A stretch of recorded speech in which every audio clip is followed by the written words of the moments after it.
Bonjour et bienvenue dans cette troisième vidéo sur les états d'avancement.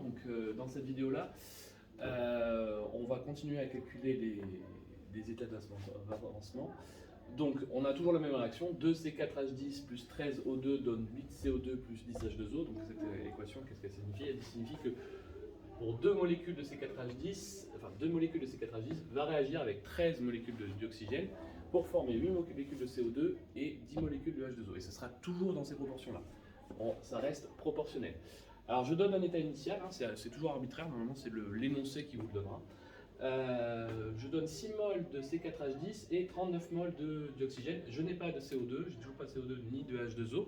Hein, ça veut dire que si j'en ai pas, ça veut dire que la réaction n'a pas commencé. Si un jour, dans un énoncé, vous voyez que vous en avez ici, parmi les produits, ça veut dire que la réaction a déjà commencé. Ici, ce n'est pas le cas. Et on va se demander combien on obtient à la fin.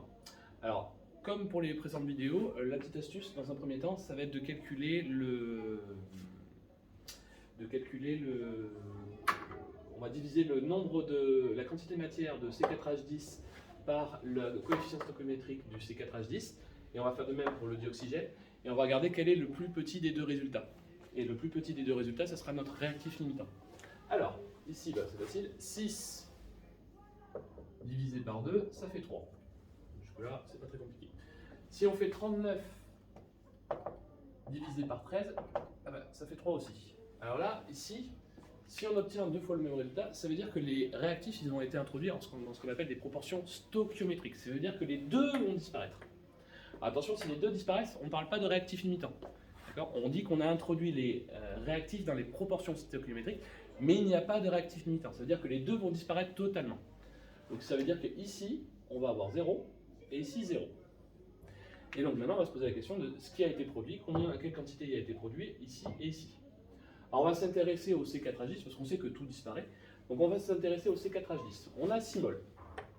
On sait que pour 2 molécules de ça, on consomme 13 molécules de ça. Alors je vous rappelle, comme ça reste proportionnel, on ne va pas parler en termes de molécules, on va parler en termes de moles.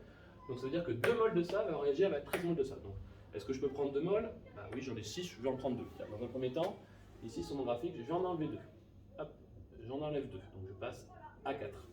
Si j'en enlève 2, ça veut dire qu'il faut que j'en enlève 13 pour le dioxygène. Est-ce que je peux? J'en ai 39. Donc ça veut dire que je peux en enlever 13.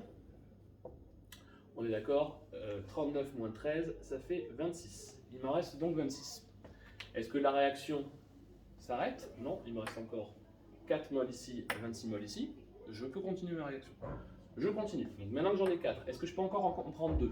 A priori, 2 c'est plus petit que 4. Je peux en continuer à en prendre 2. Donc j'en prends 2 supplémentaires. Donc si j'en avais 4, je tourne maintenant à 2. Il ne me reste plus que 2. Et si j'en ai consommé 2, il faut que j'en consomme 13 pour le dioxygène. Est-ce que je peux? 26 c'est plus grand que 13, donc je peux encore continuer à en prendre d'autres. Donc hop, je consomme ça aussi. Il me reste donc 13 moles. Ici il me reste 2, ici il me reste 13. La réaction n'est pas finie, j'ai encore des réactifs. Ils peuvent encore réagir ensemble. Donc est-ce que je peux encore consommer 2 moles? A priori j'en ai 2, donc oui je peux les consommer. Et si j'en consomme 2, je dois en consommer 13. Est-ce que je les ai? Je les ai aussi. Ça tombe bien, donc je peux tout consommer. Et donc à la fin, hop, je n'ai plus rien. C'est pour ça que je me retrouve à 0. Ici je me retrouve à 0. Ici je me retrouve à 0. J'ai consommé mes réactifs, l'ensemble de mes réactifs, donc je suis dans les proportions stoichiométriques. Effectivement, on voit bien que c'est proportionnel. Si c'est 2 et 39 et 13, ça reste proportionnel.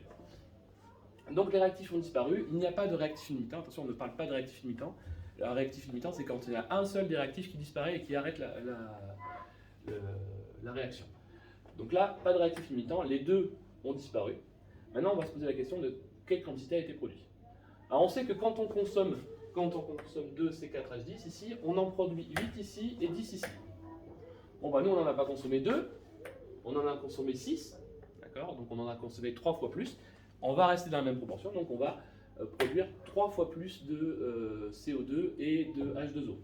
Alors, 3 fois 8, ça fait 24. Donc je vais avoir 24 moles ici. Et 3 fois 10, ça fait 30. Voilà mes quantités finales. Donc à la fin, ici, je vais avoir, Ici, je vais avoir 24 mol de CO2. Et ici, hop, je vais avoir 30 mol de H2O. Voilà mon état final. Merci.